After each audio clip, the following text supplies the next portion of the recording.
to get started too. Michelle, are you ready if I kick us off? All right. Good afternoon, everybody, and welcome to the subcommittee meeting for technical assistance of the Governor's Interagency Advisory Council on Homelessness to Housing. This meeting has been publicly noticed in compliance with Nevada's open meeting law, and I will call the meeting to order. Good afternoon. It is 1:02 on August 20th, 2024. This is the meeting of the Nevada Interagency Advisory Council on Homelessness to Housing Subcommittee for Technical Assistance, and I will call the meeting to order. Shelley, will you please call roll? Absolutely. All right. Chairwoman Michelle Fuller-Hallauer. Present. Vice Chair Brooke Page. Present. Karen Van Hest. Present. Nolga Valadez. Austin Pollard. Present. Dr. Pamela Janelle. Present. Chris Murphy. Lorena Lemus. Present. Christy Costa. Present. Kimberly Martin. Adrian Babbitt. Present. Julie King. Present. Okay, Madam Chair, we do have quorum. Awesome. Thank you, everybody, for making this meeting. Item 2 on the agenda is public comment. No action may be taken upon a matter raised until the matter has been specifically added to the agenda. Comments are limited to 3 minutes. If you are making a public comment via phone, please call 1-775-321-6111. The ID number is 535-879-329#. We are now open for public comment. Please unmute yourself and state your name for the council. Do we have any public comment?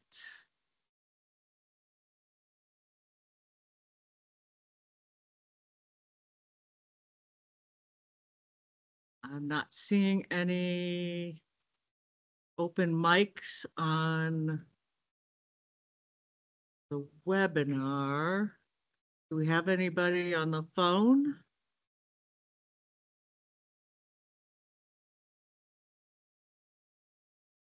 Do we have anybody that has sent in any public comment, Shelley? No, we have not received any public comment. Okay, then seeing none, hearing none, I will go ahead and close this agenda item, and we will move on to agenda item 3 for possible action. Let me get to the agenda item. This is a discussion and possible approval of the minutes for May 21st, 2024. The Interagency Advisory Council on Homelessness to Housing Technical Assistance Committee meeting. Your minutes should have been attached to your appointment notice on your calendars. Any discussion or questions about the minutes before I take a motion? If there is none, I'll take a motion to approve. Motion to approve. Oh, this is Julie King. Motion to approve. Thank you, Julie. I have a motion. Do I have a second? Adrian Babbitt, second. I have a motion. I have a second. All those in favor, unmute your mics and indicate by saying aye. Aye. Aye. Aye. Anybody opposed, please unmute your mic and indicate by saying nay. Any abstentions?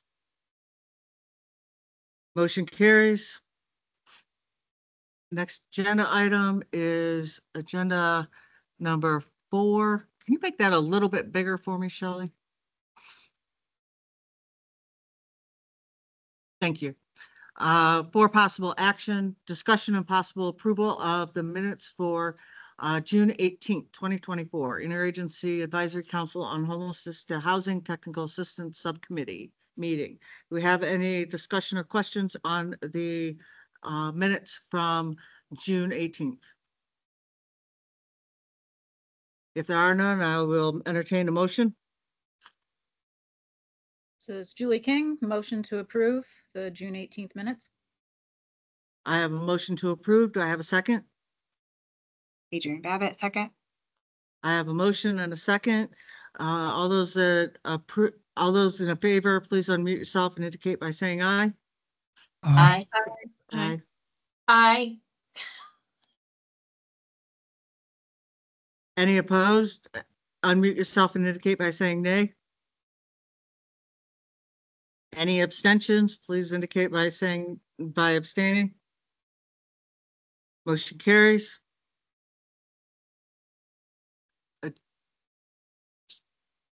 Agenda item number 5 for possible action. Update from champions regarding progress in drafting their assigned portion of the strategic plan, discussion and possible action regarding the strategic plan content and language.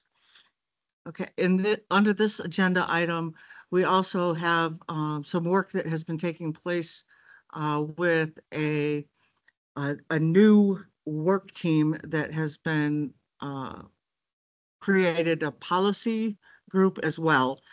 So that group, Brooke, I think you have been leading the work under that group. So I think that group can speak to the work that they've been doing as well. Yeah, happy to.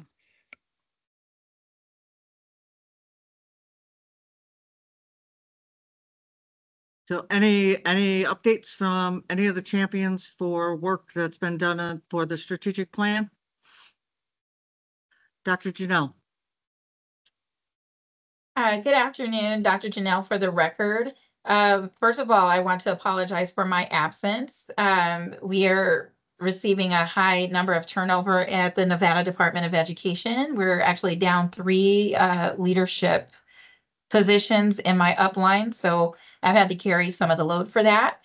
However, I'm excited to share that as being a member of NDE, I'm also part of other connected coalitions.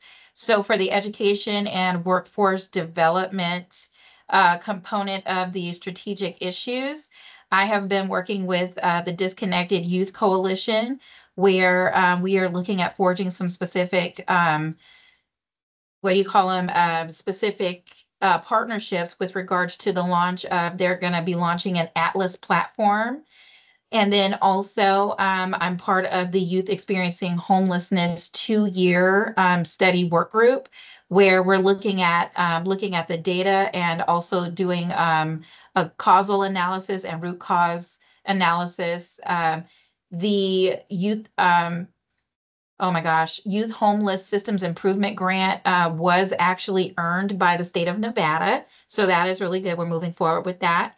I'm also working with the Office of Safe and Respectful Learning Environment, where we are tackling some issues. And this is where I may have to get with the new policy group with regards to AB 330 and 285, where it has to do with restorative justice for homeless and foster students in schools with regards to disciplinary measures. And then also it's a lot, so I apologize.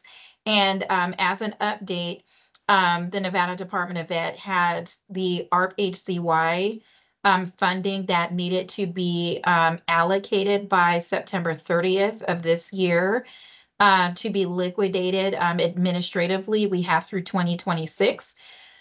So some of the contracts that are currently going through the pipeline is the RFP, where we are vetting vendors right now for the statewide homeless grant. So that will help us in terms of getting resources, including learning resources, educational resources out to homeless students, as well as supporting families in real time. So that's in the process. We also have a contract out and some interlocal agreements for district effectiveness assessment. UNR is going to handle that for us.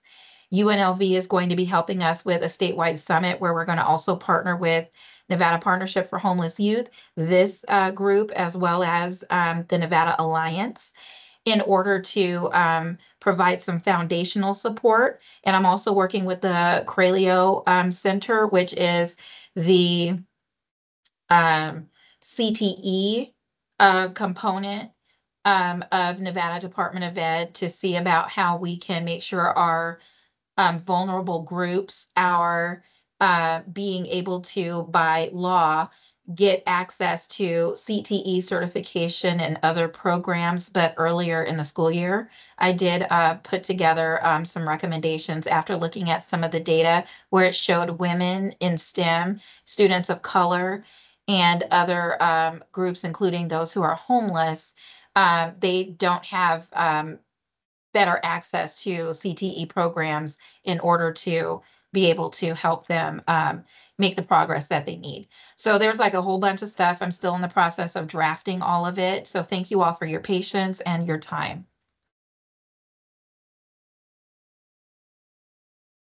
Thank you, Michelle Fuller-Hellauer, for the record. Thank you, Dr. Janelle.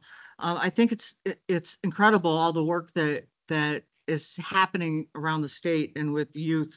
I think it's important that all that information be captured in our strategic plan, that that work is happening, so that we can show that that work is taking place. So let's make sure that that work is codified in our strategic plan as activities that are in progress. Dr. Janelle, for the record, yes, that I am still working on that, because I have about like 3 or 4 sets of PowerPoints that are also actually tied to my continuum of service that I'm actually, I'm going to use as an in-kind contribution to this group's work as well. So yes, you're absolutely correct on that. And that's where I'm still, like I said, putting like things together, because I just finished a national webinar last week because Nevada was actually recognized for the work that we've done along with North Carolina for early intervention and early childhood programming as well. So it's literally across the board. And so I'm more than happy to capture that. One question I do have, would you like me to just, I don't know how to share the document to where it's within the confines of, the order that we have for this committee. So I would love some support with regards to how do I share that information once I'm finished with the PowerPoint or report that you would like for me to submit. Thank you. Thank you, Dr. Janelle. Shelley, can you give us some guidance on that?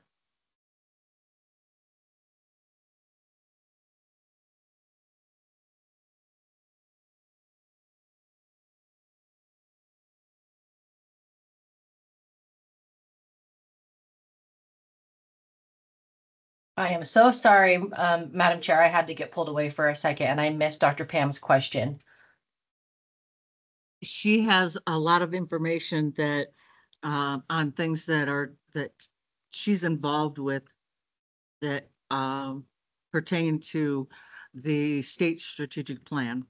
Oh, and yes. she's wondering how to get that information to whomever so that we can capture that information. And so that was her question. And you and your team are the ones that kind of are the collectors of all of that. And so that was my question, is how can she get that to you and in what format? Dr. Pam, you can email that to either me directly, this is Shelley, or you can send it to the Homeless to Housing email account that we utilize for the subcommittee, and they will blast it out to everyone. And I also manage the listserv, and we can send it out through there as well if we want to get it that far cast out.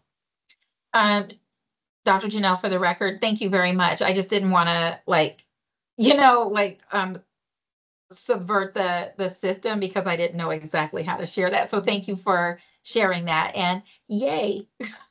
You're very welcome. Yeah, thank you. I'm so glad you mentioned the Disconnected Youth Coalition too. So perfect. Yep.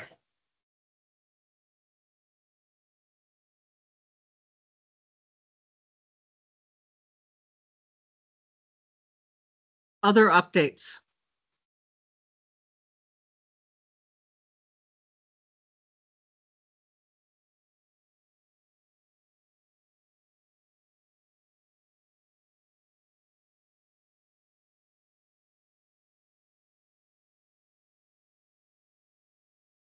Adrian? Hi, Adrian Babbitt. So I've continued to work on strategic issue number 2, which is prevention and intervention. I did have some potential plans of action to put into the spreadsheet. If I could email somebody the document, or do you want me to just email you the bullet points and then question if that would go to you, Michelle? You can send that to Shelley and her team as well. Okay, great, thank you. And then also have been participating on the subgroup on policies led by Brooke, so I'll wait until that portion to share out my assignment.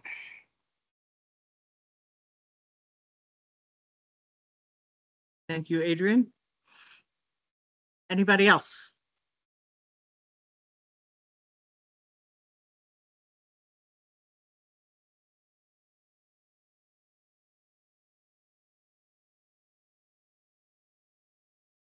Dr. Pam Janelle, for the record. I forgot what number it is, but I am one of the supports for wraparound services.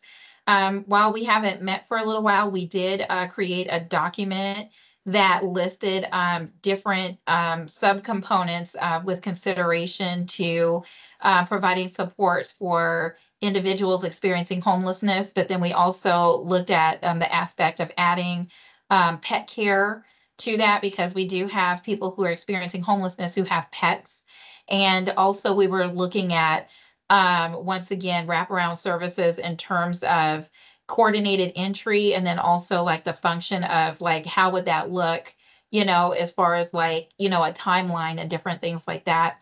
I do know that some of my other partners are here, but we did get like quite a few things put down on a document, and I don't know if it had been shared yet, because I was like one of the secondary people on it, but we've done some really good work with respects to that, because we were not only looking at how it was also connected to education and workforce development as part of wraparound services as well. So there is like a little bit of intermingling between those groups, but we were also trying to make sure we kept it like teased out, simply because wraparound, it is like a big lift, but then there are different elements that feed into it.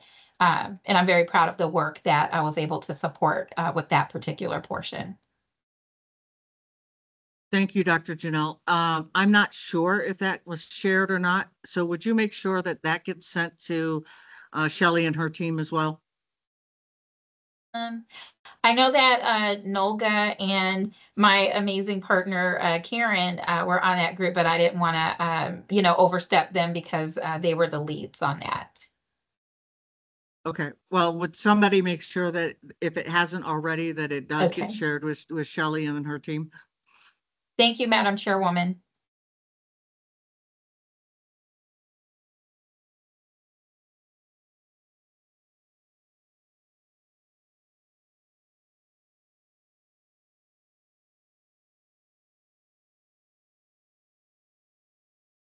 Okay, anybody else? I guess I can go if you want me to report out on the policy work, Michelle. Please do. Sure. Hi, everyone. Brooke Page, for the record. We have the policy subcommittee work group called an ad hoc group that volunteered from this meeting to come together and really identify where there could be opportunities for policy changes, considering the timing of the next legislative session and the need to really take a moment to reflect on the great work that has happened through this sub working group, and the fact that we have some items in our action plan that have been identified, and so identifying what in our action plan could possibly be opportunities for the next legislative session, or even administrative changes that could be happening at the state level. And so instead of waiting for a full action plan, or waiting for, perfection to be the enemy of the good, we decided to just convene and identify what areas we could sort of identify that could be rolled up. We ended up also having a conversation that illuminated really the importance of aligning with the governor's priorities. And because this is the governor's Interagency Council, there's a lot of important priorities that the governor has from a policy perspective. The working group took some time to do a crosswalk between what the governor Lombardo has as far as his policy priorities, and where there could be alignment with our action plan and some of the items that have come forward. And so what we've done as a group is we've identified that there between two major buckets at the moment, and there's still a lot to kind of go through, but there's two major buckets. We'd like to sort of put it out there for discussion, and because there could be an opportunity for us to make a decision, if there's an opportunity for us to have a discussion and decide if we want to move any of these discussions up to the Interagency Council on Homelessness to Housing, and possibly advocate for further conversations or considerations for even bill drafts. We wanted to be able to just start the conversation today and see where it lands, and if there's an appetite for us to think about what we could move forward to advocate to address homelessness in Nevada. And so the categories that we identified from the governor's priorities were two. One out of education and workforce. He has priorities that focus on coordinating and integrating work training activities to meet the needs of Nevada businesses. Things like consolidating workforce training programs, facilitating cross-government workforce collaboration, and working directly with business and economic development on workforce. And so there were various different opportunities that we've identified in our action plan that address education and workforce. And so we wanted to maybe think about identifying, what of these could be an opportunity for us to think about, policy change. And some things that came to the table were, from an administrative perspective, could we align around partnerships? There's a lot of silos that are currently happening. And so from an administrative perspective, strengthening partnerships between affordable housing, the historic preservation, environmentalists, economic development, GOED, and there's various different departments that are addressing housing in some way. Could there be opportunities to sort of align and support these state agencies with discussing housing? And so 1.1 is our action plan that aligns with this, as well as 1.2 has increasing supportive services for people with disabilities, severe mental illness, substance use disorders, and so increasing the workforce to ensure that we've got a workforce that's addressing the needs of people with disabling conditions. And so identifying, if there are resources or funding to increase the workforce to do this important service delivery. And this also came up as a priority for the governor in his health and wellness category. He has a category around reducing dependency on social services, supporting the build out of Campus of Hope consistent with state investment, as well as strategically deploying new mental health investments and enhancing programs supporting transitions to work. And so the service categories, everything from our SOAR recommendations to increasing service resources would allow for us to justify stabilizing people in housing, increasing our workforce, and eventually reducing dependency once people can be stably housed and wrapped with the proper services. Right now, folks are probably not utilizing the right services. And so making a justification for where we're making around service provision, SOAR coordination, and increasing access to services for people with disabling conditions, severe mental illness, substance use disorders, and aligning those to address these priorities. So I'll just pause there to see if anybody has any questions or thoughts about kind of that logic, and if anybody has anything that they want to add. Dr. Pam Chanel, for the record. Brooke, I have missed you. How are you? How are you? And thank you for sharing what you were speaking to with regards to policy. And it's funny, I just literally wrote a memo to the director of the Cralio office, making similar recommendations to what you were speaking to. And I see where this marries with the education and workforce development component beautifully.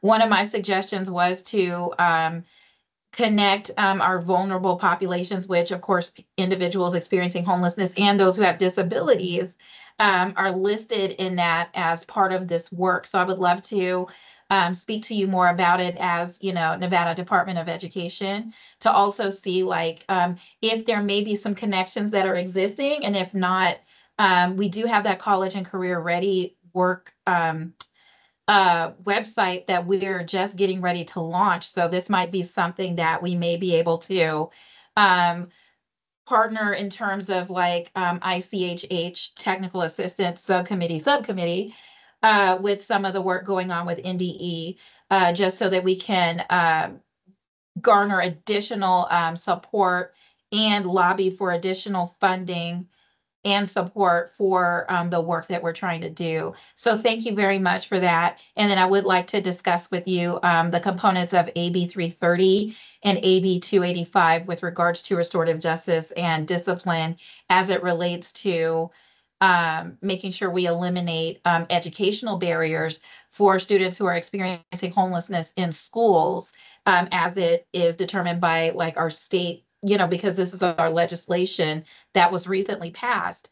But then it's like, okay, well, how do all of these other entities work to support making sure that this legislation is implemented with fidelity and without impunity? So thank you very much for that. And I look forward to talking to you soon and the group. Okay, Dr. Chanel. Really important. There's also, Dr. Brooke Page, for the record, there's a category around public safety and infrastructure that gets to the justice related conversations that I failed to mention. And that one has an important category around reducing recidivism and preparing offenders for community reentry, and developing cross-government supports for existing offenders, building out new and expanded workforce training for returning home community members, and support folks with education and programming and mental health services. So there's definitely a population focus here that I think aligns also with the service provision, workforce development, and training for people with justice involvement. And so calling that out and ensuring that we make that tie as well.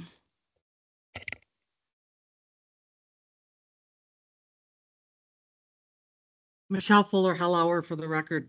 Brooke, I think that, in my opinion, the policy work group has really tapped into something really critical that we as the technical assistance group may have overlooked in our rush to kind of get the strategic plan and the action plan written. And that was really to look to the governor's priorities, right? And to find out what the governor's priorities are, and to try to, pull that out and align. So I really appreciate the policy work group doing that. and doing the work of that and really detangling all of the things that our work teams have done to pull information from the various communities and our stakeholders that we've combined and compilated and identified where we have those commonalities with the governor and his priorities, because as we know, if we're not if we're not putting forward things that he will stand behind, we're not going to get things approved. So, I think that you guys have really hit on a key strategy as we move forward. So I really appreciate the movement and the way that the process and the way that team is going. So I really appreciate that. That being said, I do want to share with this group that we've had a request from the LEAB, the Lived Experience Advisory Board from Northern Nevada. They are working with the University of Reno and some other groups up north to do some education around let me see, let me pull up this actual, they want to do a presentation to this group about training professionals and exploring the way he put it is exploring cutting edge training methods that bring peer support personnel, community health workers, and homemakers together with students from a range of clinical professionals. And several local and national foundations have also taken notice of the work and are interested in providing some support. And so they would like to do a presentation to the Technical Assistance Committee and potentially, if we like what they hear, do a presentation to the full ICHH regarding this training and the larger picture of the how, why, and how it can improve support service delivery for training and improvement on the workforce moving forward, and the improvement in assisting those persons that are experiencing homelessness. So I think that also ties in with what you've just been talking about. Thanks, Michelle. Thank you for the feedback as well.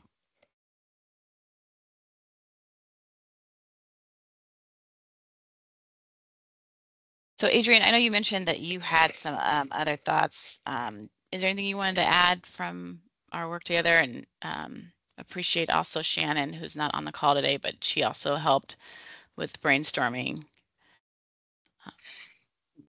Brooke, did you want to talk about specific policy ideas from the action plan? We can definitely do that. I just kind of wanted to tee up these buckets, and if you want to go and maybe kick that off, that'd be great. Yeah, I had the lightest lift, so thank you, Brooke and Shannon, for taking on more than your share. Sorry.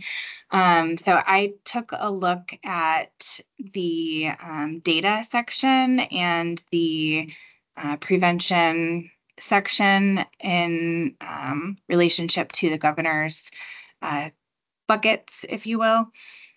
So looked at ideas around the wraparound services, like you were talking about, Brooke, and then specifically developing like statewide data quality and consistency across those systems of care. So I don't exactly know how that would read as a policy, but I felt like there could be an opportunity there within the health and wellness portion of the whatever it's policy matrix, 3-year plan policy matrix.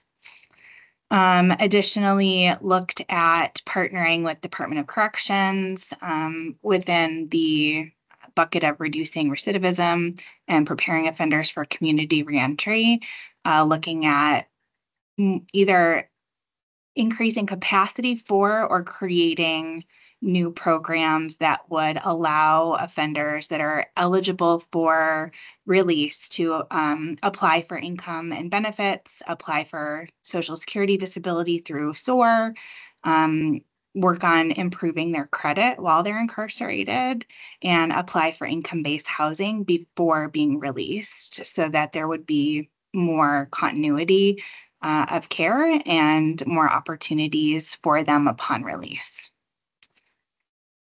In addition, if there is an understanding or an agreement that diversion programs are important in this bucket, then looking at expanding diversion programs.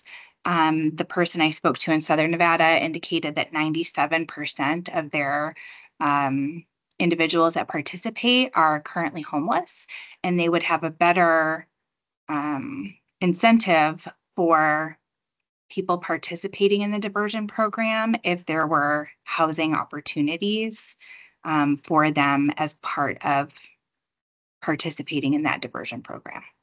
So I will pause there. Great. Thanks, Adrienne. Brooke, for the record, so from your perspective, those ideas, is there a specific policy ask that you have, or is it just kind of a general discussion that you want to have us talk through what that policy would look like? Yeah, so I think if I had a better understanding of what's currently in place, I would have more of a policy ask. But I think for right now, I have these sort of ideas and recommendations based on feedback that is being put into the action plan. But I don't feel like I'm in a place to recommend policy since I don't currently have a good understanding of the current landscape of policy as it pertains to these issues. Mm-hmm. So like further research needing to be done. Yes. Okay. If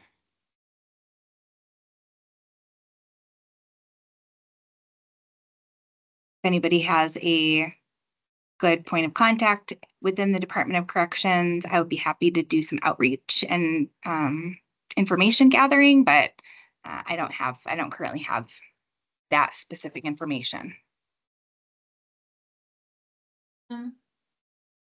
Well, on the, Dr. Pam Janelle, for the record, the only contact I may have who may be able to connect you to the Department of Corrections is our Title I-D coordinator with NDE.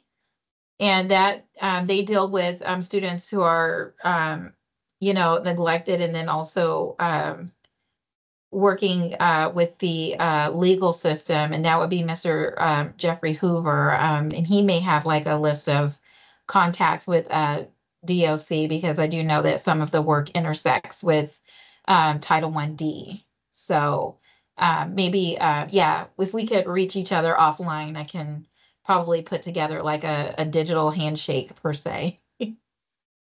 But I'm processing everything that's going on. So if and I do know that there are some people within Disconnected Youth Coalition. There's like 100 people. So I would have to like scrub through the contact list to also see if we can get some more individuals who may also have some connections as well. So thank you. Thank you, Dr. Janelle. Shelley, don't we have somebody from DOC that sits on the ICHH? Let me pull their list before I misspeak. I think it's, oh, I'm sorry.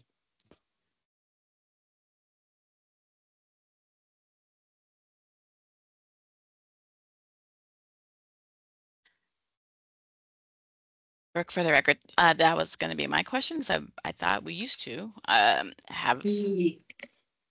So we have Deputy Director Emily Testweed is on the main council. Because if there's an opportunity for us to make a report out on these recommendations and maybe provide a discussion item for the ICHH meeting to, think about these opportunities. One additional related to Department of Corrections that I think is worth exploring is the ability to see if there is a statute that allows for rehabilitation post-incarceration, because recidivism rates is an important cost benefit tool to justify the importance of providing rehabilitation post-incarceration. If it's going to reduce recidivism, if it's costing the state a significant amount of money to continually cycle somebody through the justice system, but providing resources post-incarceration would reduce that, provide a lot more resources, maybe even housing. Could that be, obviously an incentive to address these priorities, but then also to help folks thrive? I think that would be an important thing for us to consider, the ability for DOC to do that. And if it's something in statute that's not currently available, can we propose a simple change in statute that allows for that?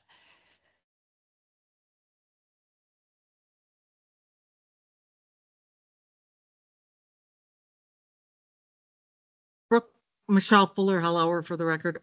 Brooke, when would your group be prepared to make a presentation to the ICHH after this group makes any kind of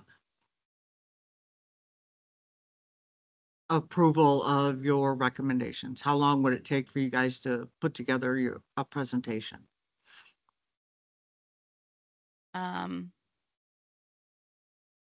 A great question. I mean, the issue is the timing is of essence, right? We know that we're up against some important deadlines related. If there's anything legislatively that we are recommending, and we would like for the ICHH to consider if they have bill draft or if there's other opportunities within the governor's office for bill drafts for these items that we hope align with his priorities, we would want to hopefully get in line with that timing. So, ideally, if it's not too late to get on their agenda to do a presentation for their next meeting, we could prioritize getting something developed for that next meeting. Yeah, I think their next meeting is September 26th. Okay.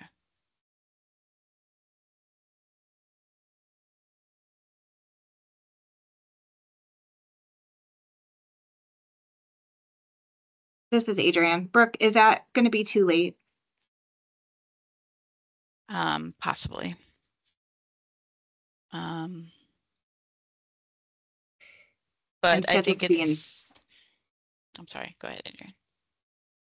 Just a note that I'll be in St. Louis that whole week, so I won't be available for our presentation.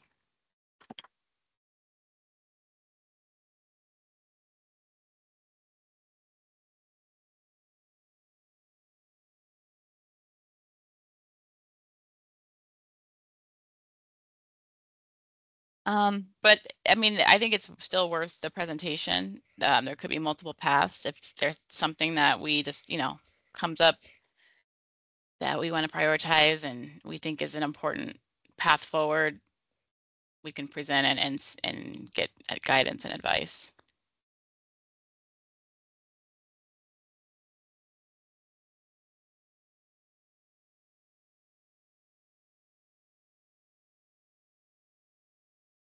So is there anything that you need action from this committee today? It would be great if there's any feedback on kind of this process, what we're thinking and the strategy. And then if folks think that if we have this committee's, approval to develop a presentation for ICHH kind of under the auspices of this policy priority, and focusing on the work that we've done to date. I think that would definitely give, I think, us as a sub-working group feeling like we have the approval to at least move forward and present on behalf of the work of this committee on policy priorities that we think would align with the governor's priorities.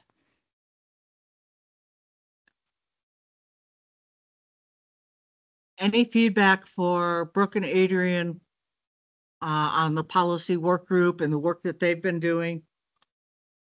Dr. Janelle, for the record, first and foremost, and I know I'm echoing our chairwoman's sentiments as well. Job well done on the alignment, and thank you for mentioning, the work with regards to the alignment of the governor's initiatives.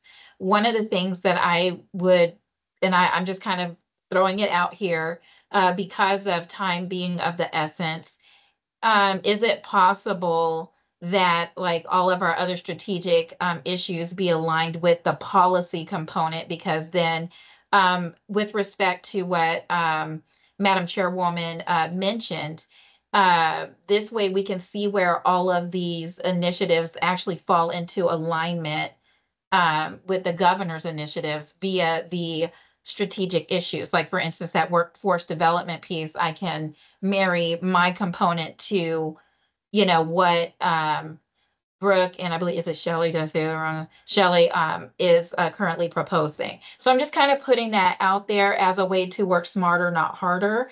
And here's the thing, it is Tuesday, so if I'm off base, y'all can definitely send me packing.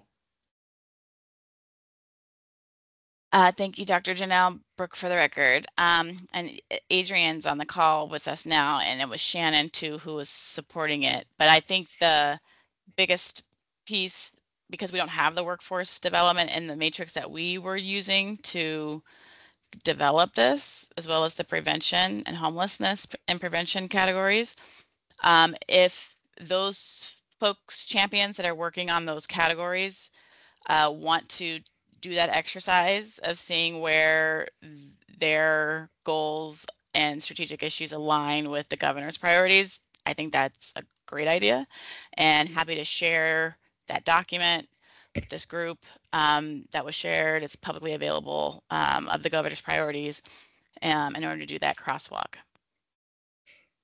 Dr. Janelle, for the record, I'm more than happy to do that because I'm in the process of finishing drafting the workforce and education development component. And I'll be honest with the rest of the group, I haven't had the opportunity to meet with the intervention and prevention component, but I am like a partner on, like, with NPHY and a few other organizations who are working on some of that work. So I know that I do have some materials that do tie in with it. So I think this is a great way to really refine this work that we're doing as it is evolving, and continue to align it to coalesce around the governor's initiative. So thank you very much for your insight and your group's insight in what you're doing, because it also helps guide our ship as well. Thank you. Thank you.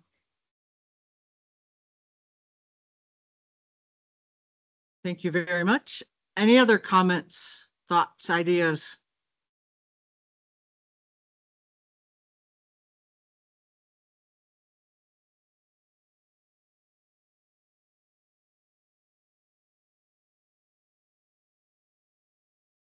Any feedback or direction?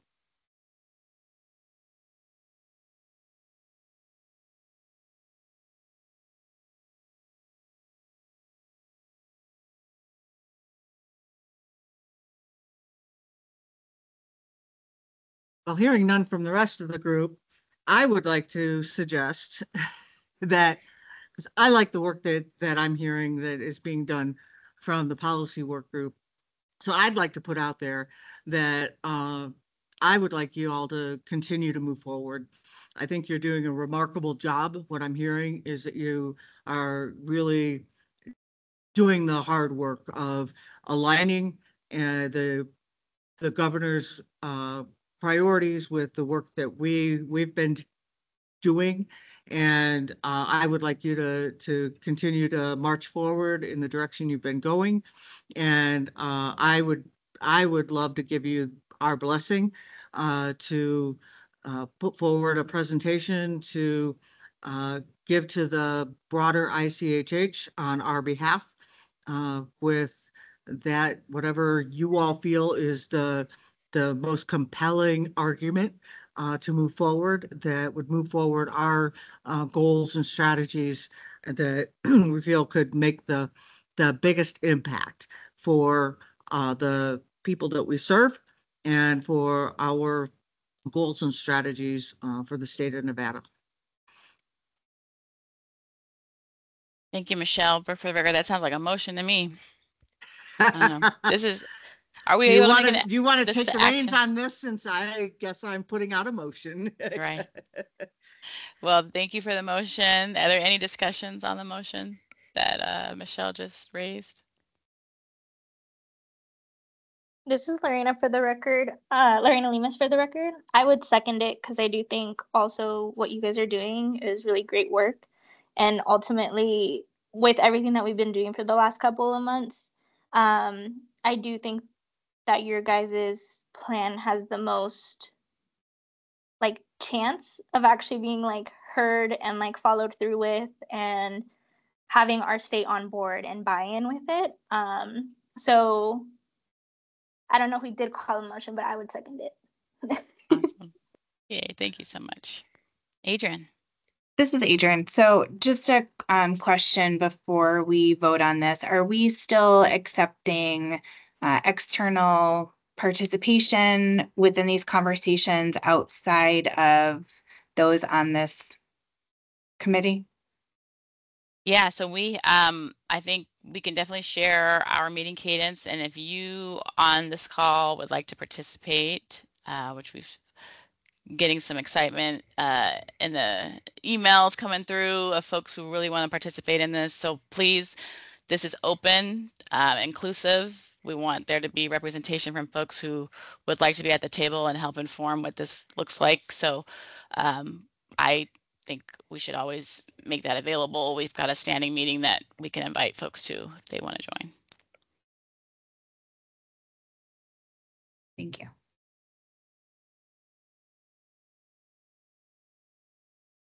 All right, so we've got a motion and a second. Any other discussion about the proposal or the work?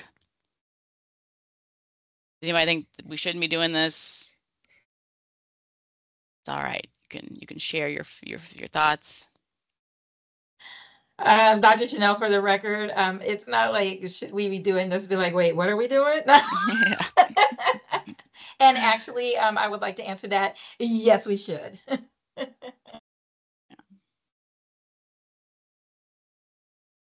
All right. Well, hearing no further discussion, I don't see any other hands raised. Let's go ahead and take a vote. All those in favor, please respond by saying aye.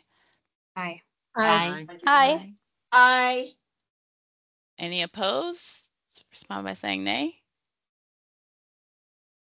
All right, motion passes. We'll continue this work, and thank you so much to the committee and appreciate the motion.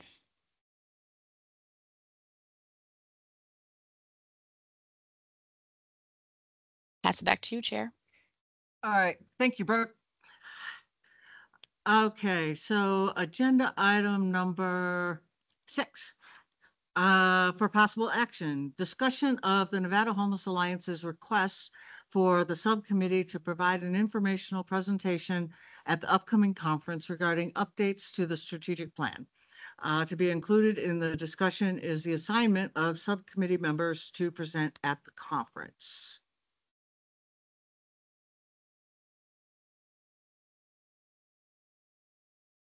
Dr. Janelle. Dr. Janelle, for the record, thank you for bringing up this discussion.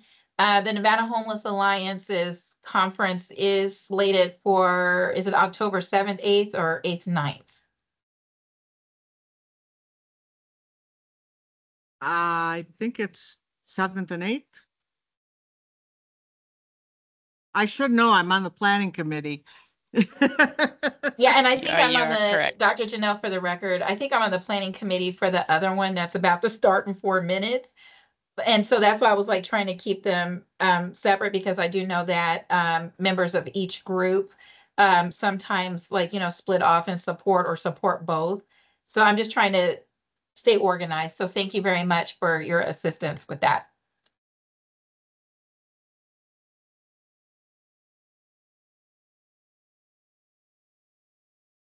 So, so Katrina, are you still with us?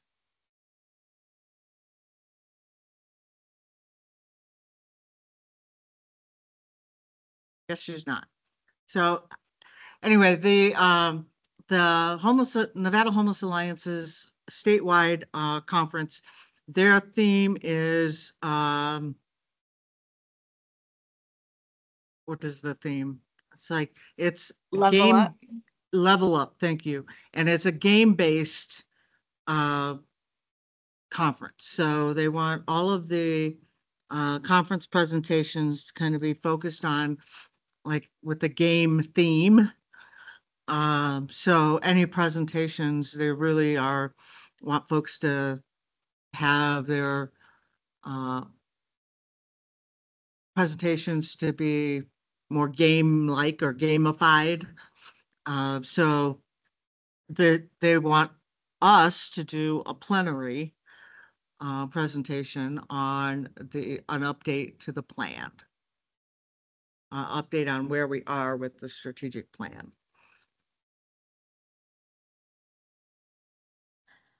Dr. Janelle, for the record, something that popped into my head, and once again, y'all can send me packing again, but I think like the title of our plenary should probably be Chestnut Checkers. Because we've had to really be very strategic in how we move forward with putting together some of the items that are related to each of our strategic issues, and seeing how we've evolved to this point. It had to be like a bit of a dance, so to speak, in between legislative sessions. So I just wanted to kind of put that out there. And thank you for sharing the theme, because I never knew.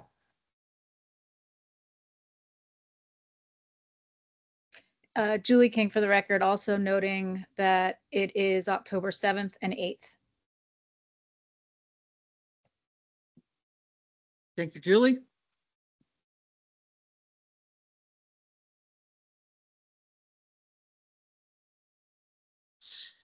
Other thoughts, ideas?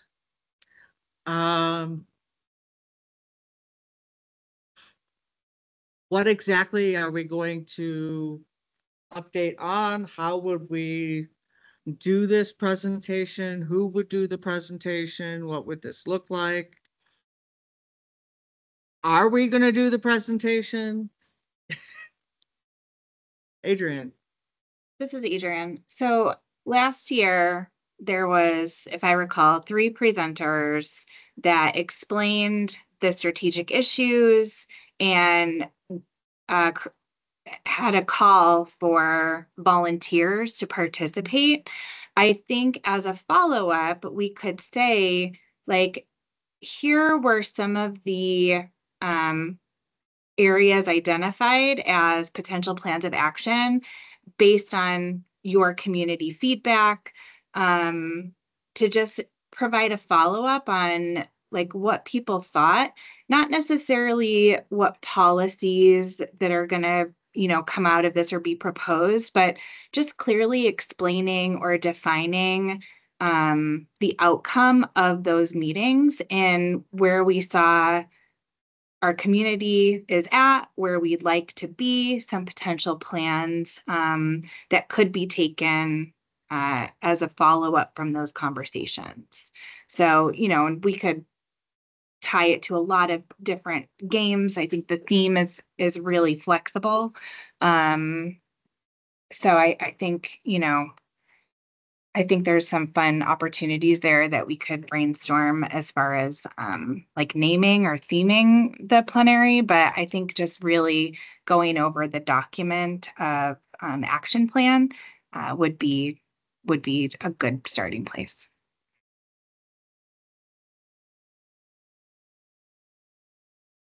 Okay. So I guess the first question is everybody okay with us doing a presentation at the conference, or does anybody have issues with us doing a presentation at the conference, doing an update? Dr. Janelle. Dr. Janelle, for the record. Adrian, thank you for bringing that up. Not that I want to put anybody on blast, but it was Madam Chairwoman and Brooke Page and myself who presented the last preliminary. So you have a very good memory because it was literally a year ago, a couple of days ago. And I agree with your suggestion of giving an update because we have actually moved the needle quite a bit. Even though it feels like it doesn't feel like it's been a year, but due to Brooke's brilliant usage of that, what was the name of that? It was because actually you did that. It was the Slingo, or what was it called? Singo? Slido, thank you. See, forgive me, I'm stuck in the 80s. But the use of the Slido was how we were able to form those work groups. And then, there was additional outreach that occurred from that. So I think giving a really nice update with that again, and I wouldn't mind doing Slido again if I knew how to work it. But just to kind of see like some of the specific things that we have been able to propose, like just continue to evolve that. So it's almost kind of like, I know it sounds gross for those of you who watch Squid Game, we're not killing anybody, but just kind of seeing like which of the strategic issues may have like ordered themselves in terms of priority. Maybe that might be a fun way to go with it. But like I said, I'm just kind of putting things out there. And Adrian, thank you for reminding us of what we did last year, because that's really helpful.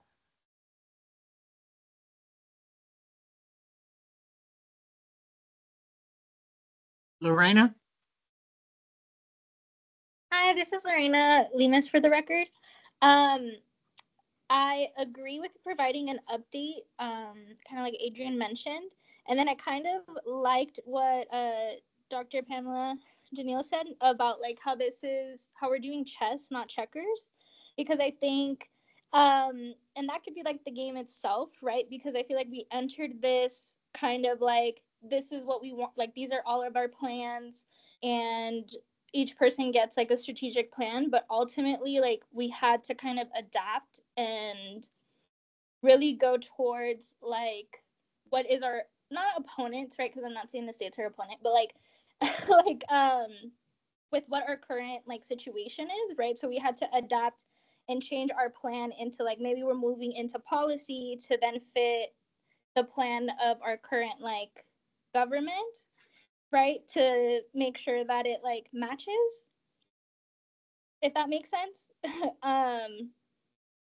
And so that's kind of like where my thought process is, kind of letting people know like, yes, we got your guys's contact. We did our work groups. This is what we came up with, our work groups. And as we continue to meet throughout the year, this is where we ended up, right? So we started one place and this is where we're at now because this is what's going to work, right?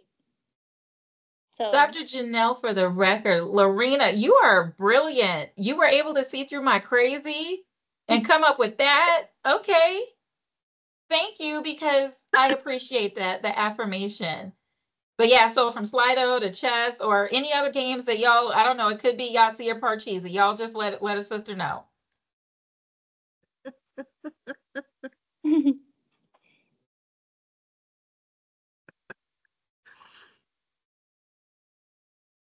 All right. Any other games out there? Battleship. I'm partial to Hungry Hungry Hippos myself, but I can't quite figure out how to make it work.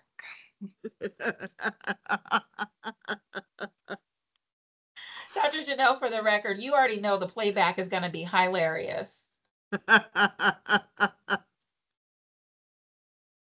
All right. So I think I'm getting a general consensus that we're good with doing the conference. I think we had decided at our last meeting that we actually need to do a vote. The Nevada Housing Division? No. Yeah.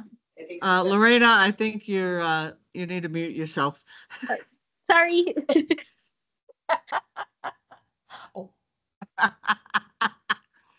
Okay, so back to what I was saying. At our last meeting, we identified that we do need to take a vote for this team, this technical assistance group, to approve for us to do a presentation at the Nevada Homeless Alliance's conference. So, Adrian. Michelle, I have a question. If this is approved or within the vote proposal language, do we need to identify if we need to write a plenary description and identify speakers now, or are we just voting that, like, if we want to do it? At this point, I'm thinking we're running out of time because it's already the end of August and the conference is the beginning of October. So I'm thinking we need to at least identify who's going to do the presentations, and so they can get working on the presentation. And so I think that we need to probably vote on doing it and who's going to do the presentation and giving them the authority to go ahead and move forward. But that's my opinion. I'm not giving that direction. I'm just putting out my opinion.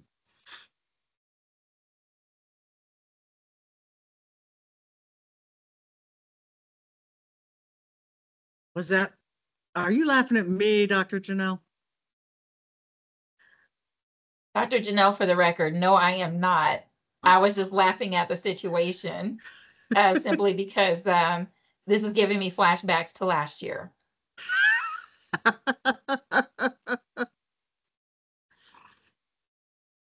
Although, I will volunteer to be put on the stake at the conference, and if nobody else volunteers.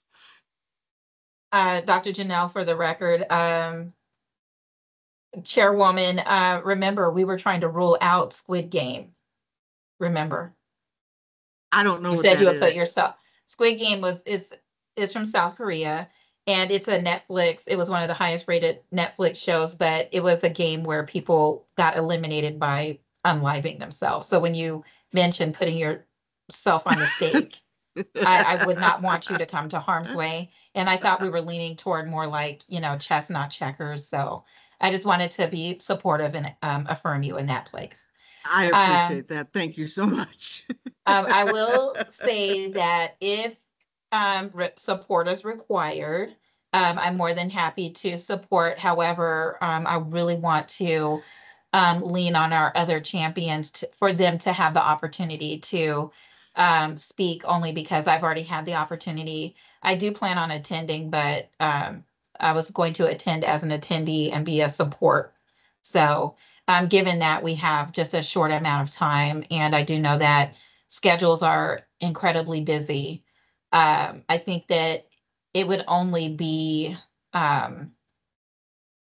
prudent to present all of this work that we've done, because our group has done some amazing work. We've added new members. We have really gone hard at these strategic issues, and we've really moved the needle a lot. And so I really want us to definitely present there, only because of the fact that, I would like for our work to get the light shown on it that it deserves.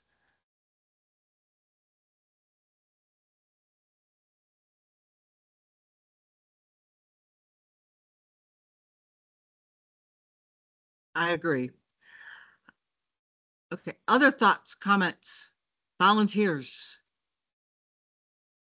Brooke, for the record, I agree with Dr. Janelle. It'd be great to showcase more of our members of our body. There's folks who would like to represent and present who are maybe already planning on attending the conference. It'd be great to feature diverse voices. Yeah, Lorena. This is Lorena Lemus for the record. I just wanted to mention that I am in Northern Nevada, but I probably will not be able to attend down in Vegas this year, unfortunately, but I am willing to provide any support or information if needed for y'all's presentation.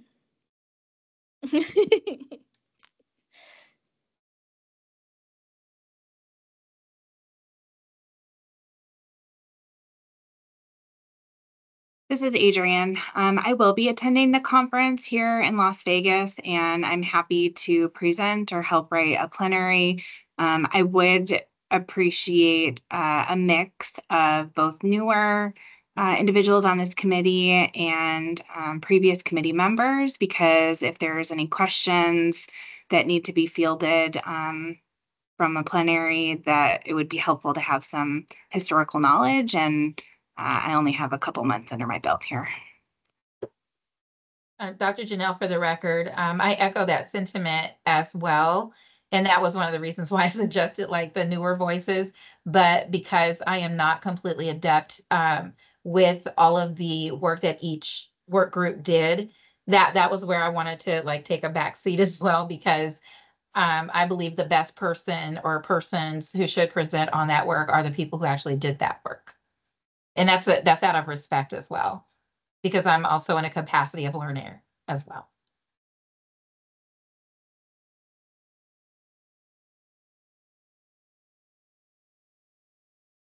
Okay. So Adrienne has volunteered. Any other volunteers?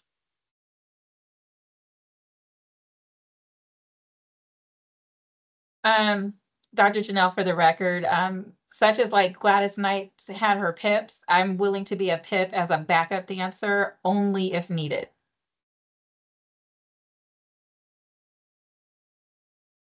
Appreciate that.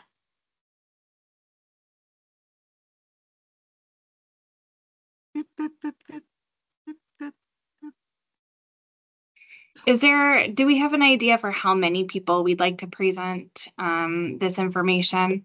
Because depending on the answer, I think all of the champions who worked on this would need to prepare like some talking points or like a slide on your strategic issue for a larger presentation, depending on the format. But I would love not to be standing up there by myself. So please volunteer yourself. Thank you. Dr. Janelle, for the record, given that, and I'm a little late, so I'm going to own that. Been a little busy. I'm preparing the last of my strategic issue around education and workforce development to share. So I think once we have all of that information shared, and I do know that the wraparound services group also put together a document of some of the areas that we discussed and recommendations that we made. I believe if it was like submitted in that one portal, maybe that's where we can pull some of that work from to formulate, a cohesive presentation. I would like to pose that question to the group. Would that be feasible, given that a lot of us have already put some work together, whether it was a spreadsheet or a PowerPoint or a Word document? Would everyone be willing to just allow the presenters to pull from that information, or just provide 2 to 3 slides so that we actually have a cohesive presentation? Because I do know we have the template from last year. I'm just going to put that question out there to the group, just so that we can figure out what would be the best way to, coalesce around a consistent presentation moving forward.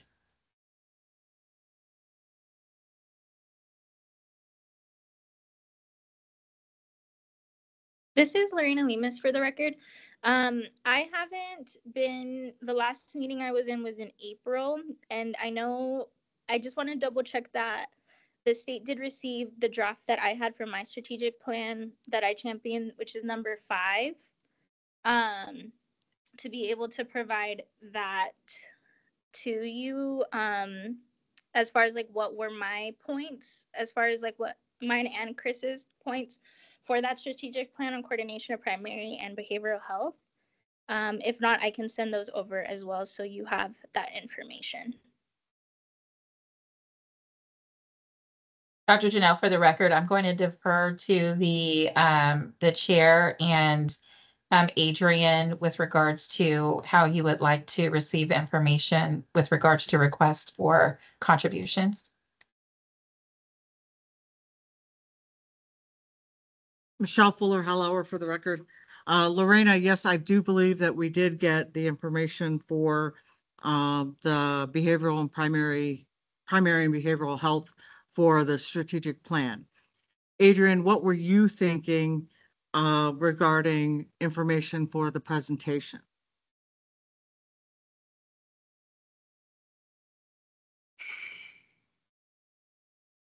So I think I would be interested in presenting not just high level, like looking through the action plan spreadsheet. There's a lot of bullet points.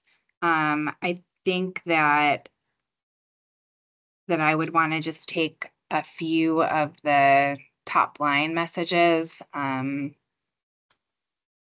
so I would be interested in from the champions, like looking at your strategic issue and your potential plan of action, what would you most like to highlight to this audience in this strategic issue?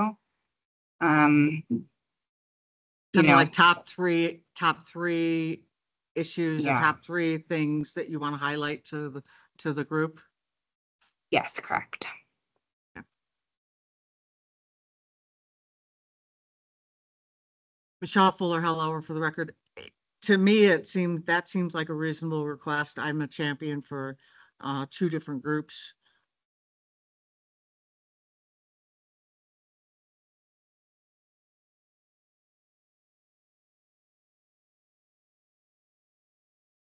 Other champions, thoughts? This is Brooke for the record. I'm wondering, in addition to us just reporting out, I wonder if there's an opportunity for us to leverage this space of a plenary session to gain insight from the folks in attendance on what we have as far as action plan items and their feedback, and maybe there's other areas that maybe we don't have that other folks may want to inform. And so maybe having an opportunity for folks to provide additional thoughts or feedback or ways to kind of capture even additional action items or information. This is Adrian. I agree with that. I think that several of the things in the action plan would need community buy-in, and even could be implemented outside of legislative policy if we just had better partnerships among ourselves or more connected conversations. So maybe looking through to see if there's any call to action items that we could highlight during this plenary in any of these strategic issues. This is Dr. Janelle for the record. I'm actually just kind of, because I'm feeling a little nostalgic, but that, was it called Slido? That Slido that was used last year where people were answering in real time, that was really highly engaging. And to, let's say, show how this evolved, maybe we can have like something similar where we collect votes on like calls to action for each of the strategic plans. Because then that way what it does is not only it helps us show where we started, but then also how we're evolving, and then how we're moving from plans to implementation. And then that way it's showing a progression from year to year, and that gives us something quantifiable to report as well.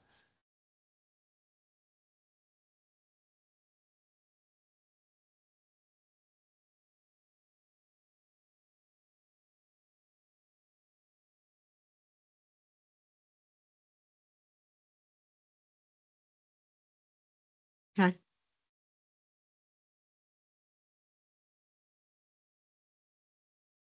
Great ideas, great suggestions. Anything else? Any other ideas, suggestions?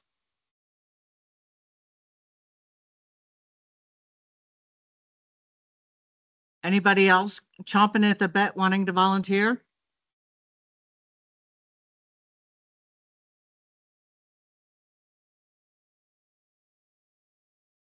Adrian, I'll work with you and I will be your game master partner. And we'll figure something out. We'll have an amazing game something. We'll figure this out. Yeah, I think there's opportunity. Like we could have a different theme game for every strategic issue because I think they're all so different. Hunger Games. Oh, sorry.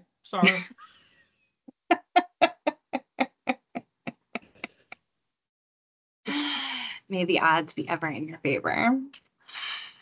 Oh. Okay. So okay, so we have 2 volunteers. Anybody else want to volunteer?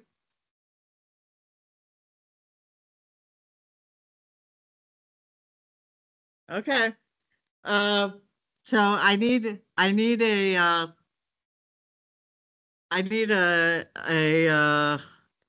motion that we will move forward with preparing a presentation for the conference and to give our volunteers the go-ahead, the authority to put together a presentation for the conference. In the meantime, the volunteers will also be reaching out to the rest of y'all for support and backup and information and pips.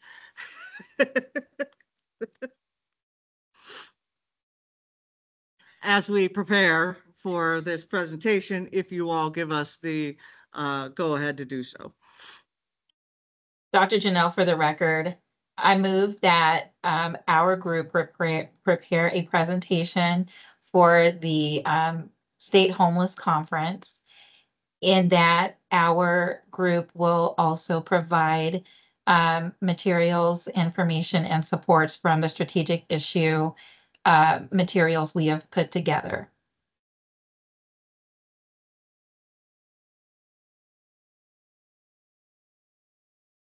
Adrian Babbitt, I second. Okay, we have a motion, we have a second. Any further discussion?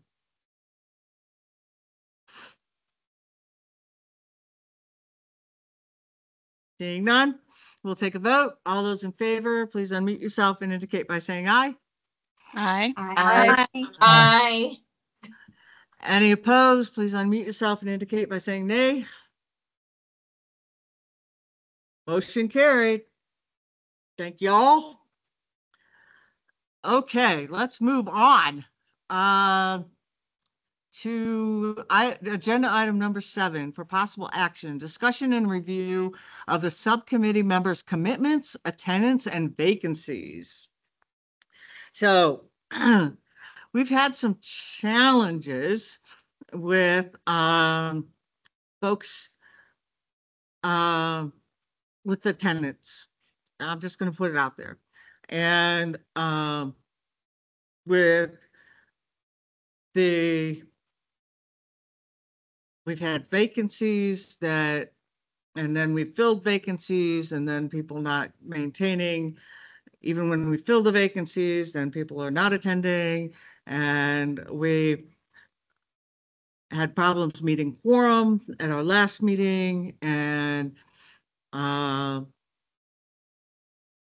then some folks are even just not responding to emails, and so we just, this committee, this is Technical Assistance Committee, we recognize that things do come up, right? Things come up. They've come up for all of us. They've come up for me. They've come up for all of us. But we also need to know that when We commit to being part of this committee. This is a working committee. And we can't get work done if we don't come to the meetings and we don't participate during the meetings. The only way we can really move work forward is if we are actively participating. Folks that are, call in and are multitasking and not participating, that doesn't help us move the work forward. When you sit with your camera off and you're busy doing other work, that doesn't help us move the work forward. When there's only 2 or 3 people talking through a 2-hour meeting, that doesn't help us move the work forward. We've got 11 people on this committee so that we have 11 diverse voices on the committee. It doesn't help us if we only have 3 voices that are being heard on a regular basis. So if you're going to be on the committee, you're going to take a seat on the committee, then we need to commit that we're all going to be part of an active part of the committee. So I just want to put that out there and see, does anybody have concerns about that? Does anybody want to bring their voice to the table? And am I being unreasonable? Is that an unreasonable request for folks, for me to put that out there for folks sitting on this committee? Dr. Dr. Janelle, Janelle. Thank you, Dr. Janelle, for the record. And I know that I have been, these meeting notes are going to be insane because I think I'm making up for the time I wasn't here. So first of all, I do own that. I do want to at least take this moment to apologize to the committee. Being the state coordinator for all homeless children and youth for the Nevada Department of Education has been kind of trying. I want to be fully transparent. I was actually on about 8 committees representing our superintendent of public instruction, and who, if y'all don't know who she is, that's Joan Ebert, because I'm also her proxy on the Council for Food Security. So many times I find that between my office and covering things for her, I am double and triple booked. And it just so happens during the time of this meeting, there are like 2 other ones going on. And even though cloning is legal, because I did say this before we were recording, I'm in queue to be cloned so that I can be to everything. And I did make an earnest effort, at least in the last meeting, to have another colleague. We had some new colleagues come in, attend for me, but apparently they weren't able to because they weren't able to vote as my proxy. So I am working on finding a way to massage a few things. In the meantime, we are down a director and 2 assistant directors. And we are finalizing our ARP HCY expenditures, which we have to have under contract in less than 30 days. So it's been like a crazy time. I'm not making excuses. I do own that I was not present, but it wasn't due to not respecting this group, because I actually volunteered for this group because the work means so much to me. And the fact that we were able to present at the statewide conference last year was truly an honor of mine. And I just want to let y'all know that I am, down for the cause. And I do appreciate your support. Any suggestions that you can give or any support you can give to me to help me, do a better job of attending and contributing, I welcome all of it, because I don't want to only just like be talking to you at you, but I'm here to receive constructive feedback as well. So thank you for the opportunity of hearing me out, and I will take any support that you are willing to toss my way. Thank you, Dr. Janelle.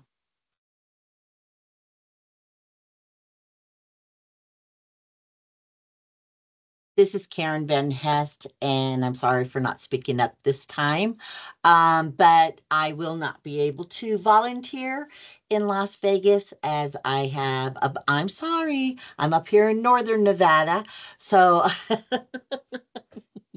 I am unable to at this time. I'm doing a bunch of training because I'm hoping to retire next year, so I have to train 2 staff for what I do, and they're giving me a year to do that because they've never done it before. So it's a long process. Also too, for the next meeting, I will not be in the state of Nevada. I will be cruising to Alaska next month for my first cruise, taking my daughter. So I'm sorry. I am unavailable on September 17th. Karen, I would just want to say I'm glad they're letting you train people to replace you when you retire. I mean, that's amazing. You work for government. Well, and then because of the years of experience, I've got 20 years experience in doing what I've been doing, and they don't want to see that experience go away, not share that knowledge, with anybody here. So that's what I get to do. And enjoy your cruise. I've never been on one, but I hear they're wonderful. So I want to do the Alaska cruise. So enjoy. This is amazing. I'm treating my daughter for her 40th birthday. My husband decided he didn't want to go. So thank you all. Too bad for him, right? Right? I'll enjoy.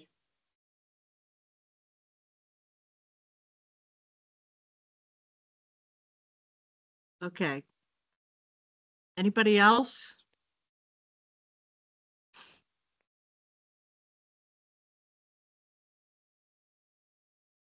Adrian. Michelle, this is Adrian. Is there, and I can go back and look at the handbook or the rules, but is there guidance on like how many meetings you're allowed to miss and then what happens? And is there a method of tracking that we're looking at? Or what's the, like, if you can't attend, you notify somebody in advance, like Karen, or can we just have a refresher for the group? There is. Shelley or Carlia, do you guys have that right off the bat, or do you want me to take a stab at that? Let me pull up our presentation, but if Ryan wants to chime in at all, he's welcome to as well, because really we follow the bylaws of the main council because there aren't any that are specific to the subcommittee. Yeah, this is Ryan. The rules for the subcommittee are really sparse. The subcommittee is just a creature of the statute that created the committee.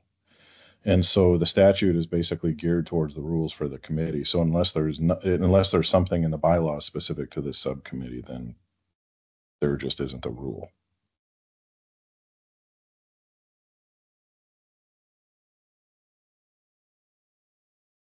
I'm almost to the slide. Just give me one brief second.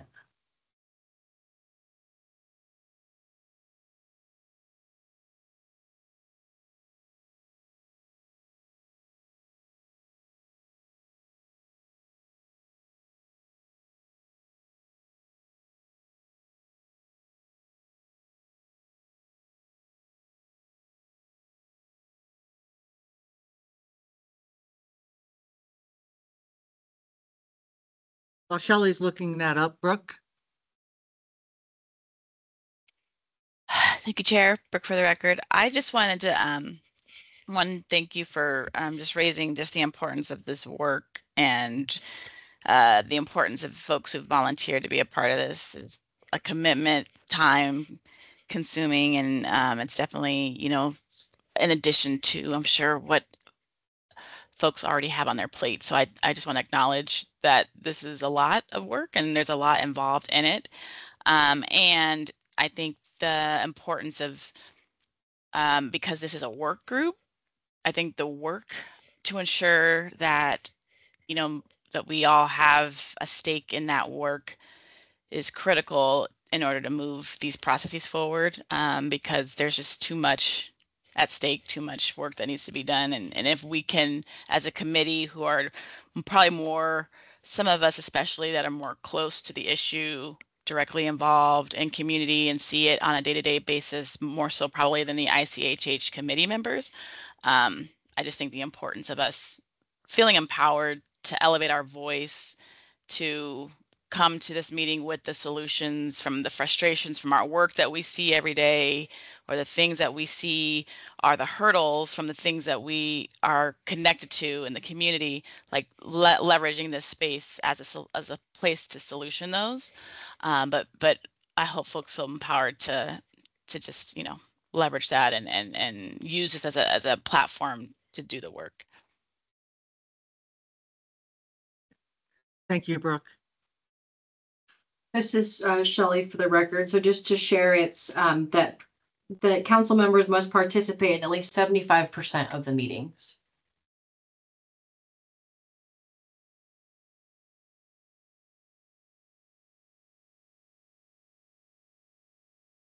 Thank you, Shelley. And so if you can't participate, then we ask that you email Shelley's team. So you can email the Homelessness to Housing team and let them know that you are not going to be available to attend the meeting. And then that way they can identify that you let them know ahead of time.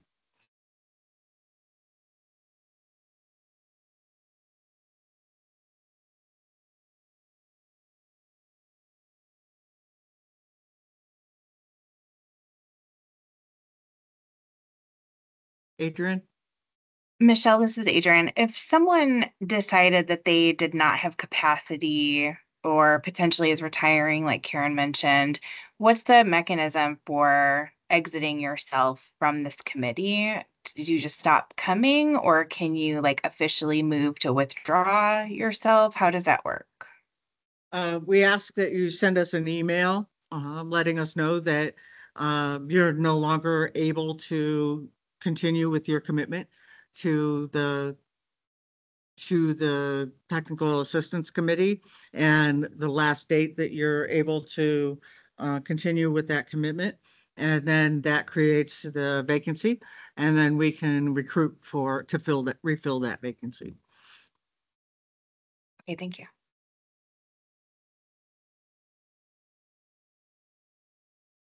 Dr. Janelle, for the record, thank you very much for sharing this important information, because it's been, I think, 2 years for me. And so this is very helpful.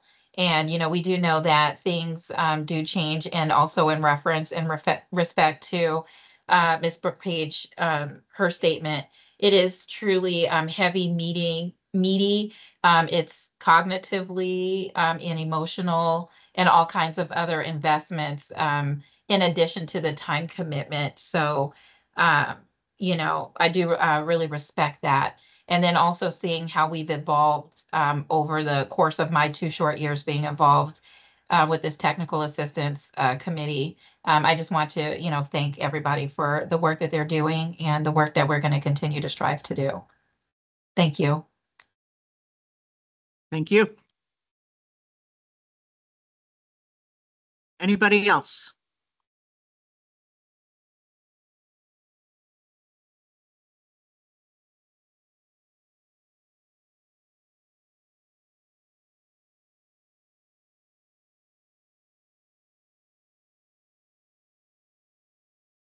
Okay. Seeing none, hearing none, I'll go ahead and close that agenda item. I just wanted to make sure that I brought that to everybody's attention. So thank you. Let's move on to agenda item number 8. For information only, discussion of agenda items for the next meeting on September 17th, 2024. We do have our standing agenda items. And I would like to ask if we could include a presentation from the LEAB, the Lived Experience Advisory Board, as they have requested to do a presentation to this group. Dr. Janelle? Dr. Janelle, for the record, and you may correct me if I may have missed this, but is there any way that we can have our continuums of care present the data from the point in time counts? I think they did that last year, where they had presentations where they showed their point in time count data. And that was actually raised from a question that I had before, because I only thought there was one continuum of care. And then this committee was the one that was kind enough to let me know that there was the Northern Nevada continuum of care, the rural Nevada continuum of care, and the Southern Nevada continuum of care. And so I was wondering if I could also ask the committee if they would be willing to have a standing item where they are, where it is in our, and then I don't know if Mr. Sangha can help us with this with regards to having them present either quarterly um, any information, because that would help us have a better understanding of what's moving forward with housing and urban development as it is tied to the COCs.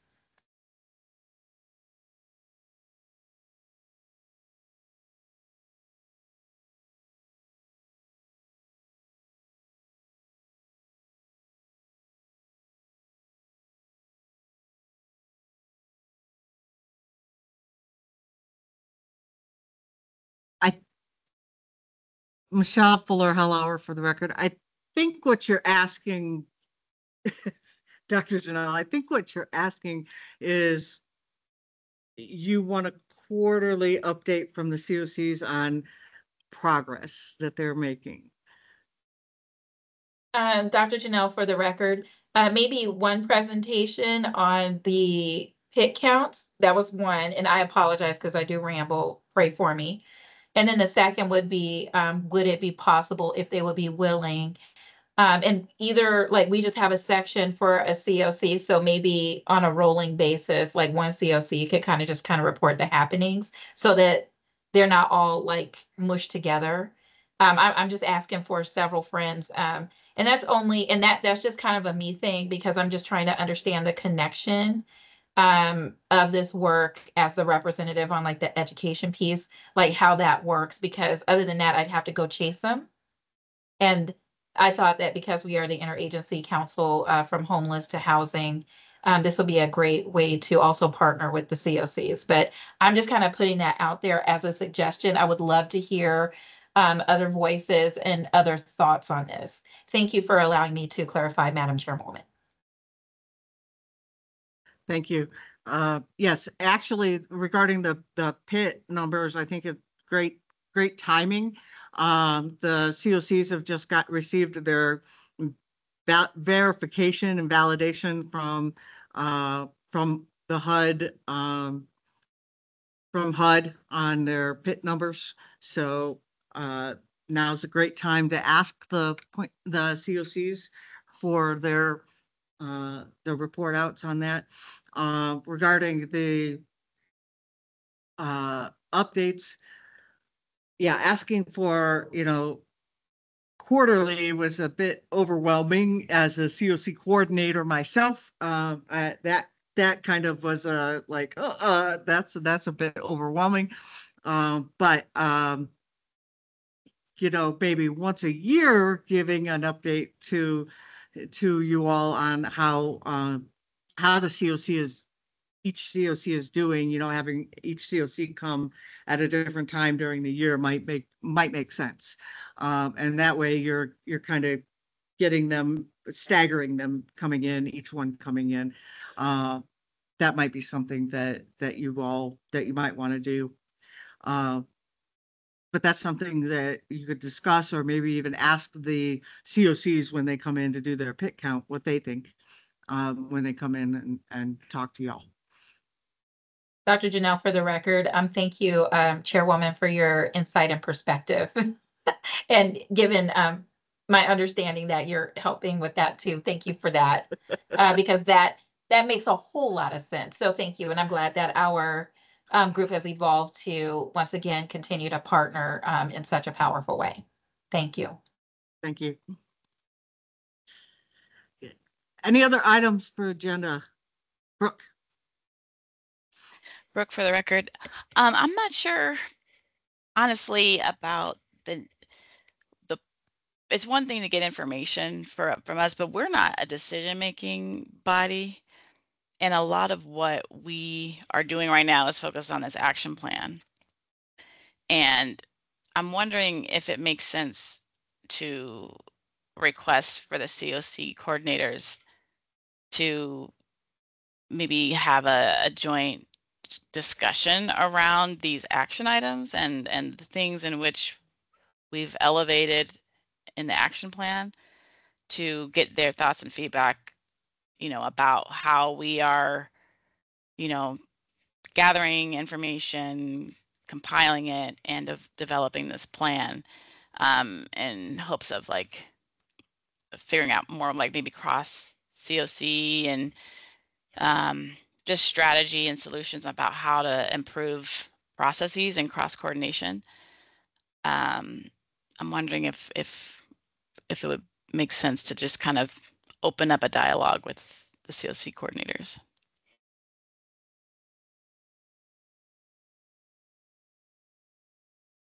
This is Adrienne Babbitt for the record. I think yes, because in our action plan, it already says, like, is the COC doing this? And so if we don't have a direct line to find out if they're working on the same action items, or if there's new trends or data available that suggests we're, going down the wrong avenue, yes, I think we absolutely need to loop in with the COC coordinators and share out these action items. Michelle Fuller-Hellauer for the record. I'm wondering if it's not just the COC coordinators, but it's also the chairs of each of the COCs as well.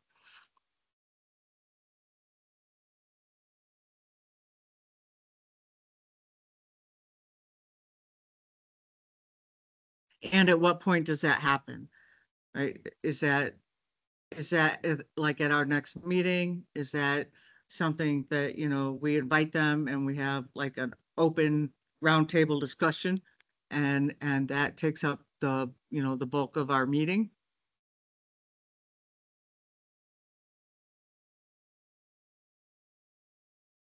Dr. Oh, would you like to go ahead, Adrienne? Dr. Janelle, for the record, given the timing, and thank you for letting us know that the COC pit count numbers are in, but also given the timing that we are also preparing now for the conference in October, this might be something that we may be able to place in our meeting, like, let's say November. And I'm just putting that out there in the streets. As a recommendation, given that we do have some current commitments with respect to what some of our other committee members have already brought light to. Thank you. Adrienne?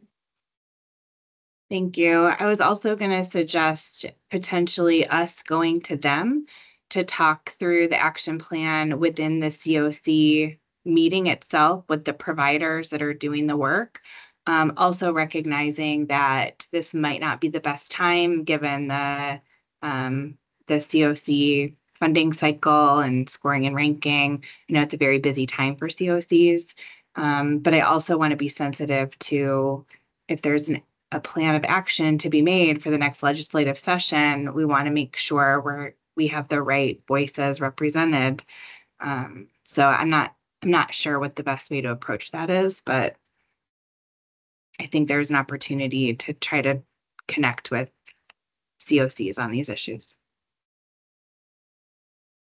Dr. Janelle, for the record, Adrienne, you bring up a really good point, and also with respect to the policy work that is trying to be done, maybe we can focus on those one or two things just along with the conference, and then maybe, because I think another pit count may occur, before then, given it's all about timing and it's coming to a crescendo.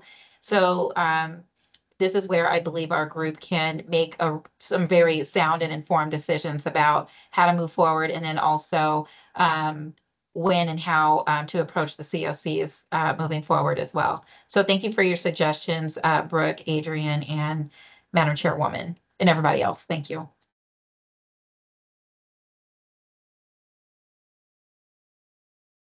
Michelle Fuller, hello for the record. You know, Adrian, your comment sparked for me, you know, when you said us going to them. The 3 COCs have a statewide COC meeting that they hold twice a year. I'm wondering if we ask if we can get on their statewide meeting in November. And maybe see about that.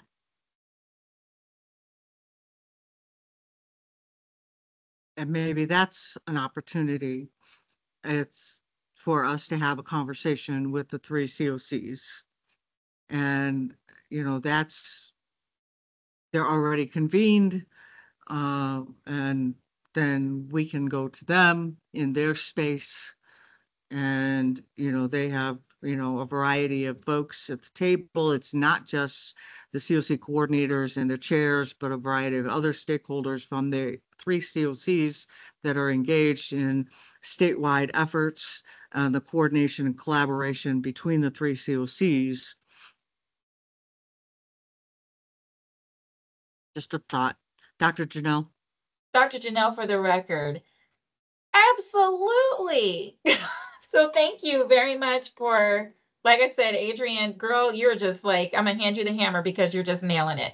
That actually is a more efficient way to, you know, just you know, reach out and have like some like common communication. And I'm really looking forward to it at this point, knowing that they do have an established meeting in November, and if they would be willing to allow ICHH to be a fly on the wall and listen. I'm very grateful to know that because I never knew that before. So thank you very much. I was thinking of bringing them to us, but yes, it'd probably be easier to go to them. Thank you very much for that suggestion. Adrian? Michelle, when is that meeting scheduled in November? And is there an opportunity to sort of preview this with the community at large at the conference and then say, like, we're planning on having follow-up conversations with our COCs? You know, if you have suggestions or thoughts on this, you can either bring it to us or your local COC. Just trying to, I don't want it to be a duplication if we're going to present in October, because the COCs will be represented there. So I want to try to expand on that if we're going to take up time at the meeting in November. Yeah. The meeting in November is November 21st in the afternoon.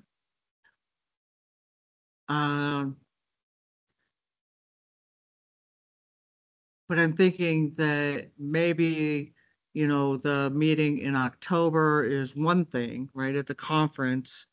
And we're not only getting, what it sounds like is we're not only presenting, but we're going to gather information from the participants at the conference. And it sounds like we want a kind of a discussion with people with the COCs, right? So I guess we probably need to assess after the conference who was at the conference. Were the same people at the conference that generally attend the statewide meeting or not? Then we can identify, is it very similar kind of content for presentation, or do we kind of change up the way that we facilitate that conversation? Just my initial thoughts.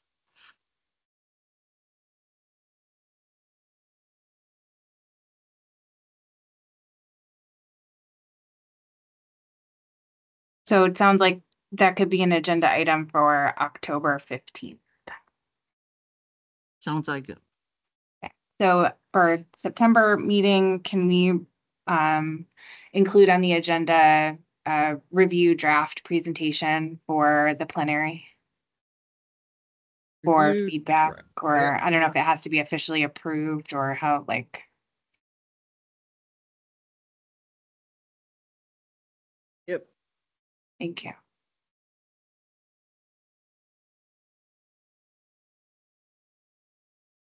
Okay.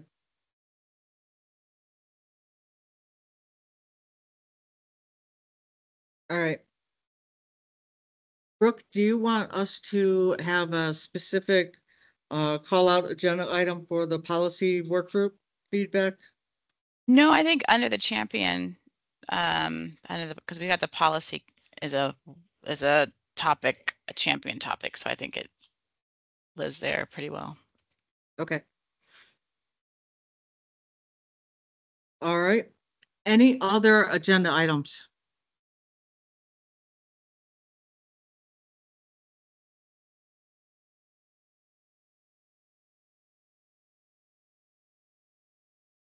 Okay. Hearing none, seeing none, let's move on to our last public comment of this meeting. No action may be taken upon a matter raised under this item of the agenda until the matter itself has been specifically included on an agenda as an item upon which action may be taken.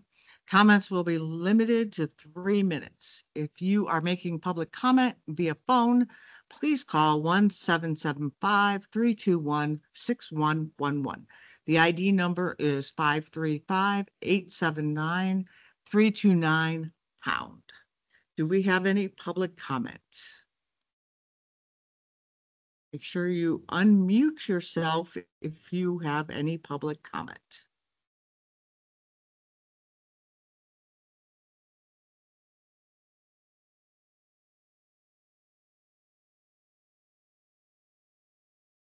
Not seeing anybody unmuting themselves on the web. Anybody on the phone?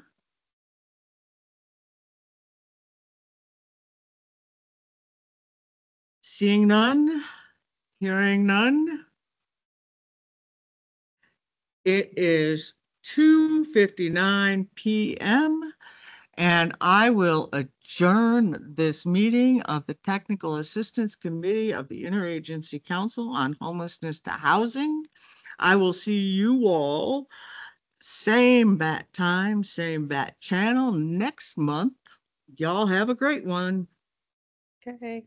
Bye. Bye. Thank you, everybody. Have a good day. Bye. See you later.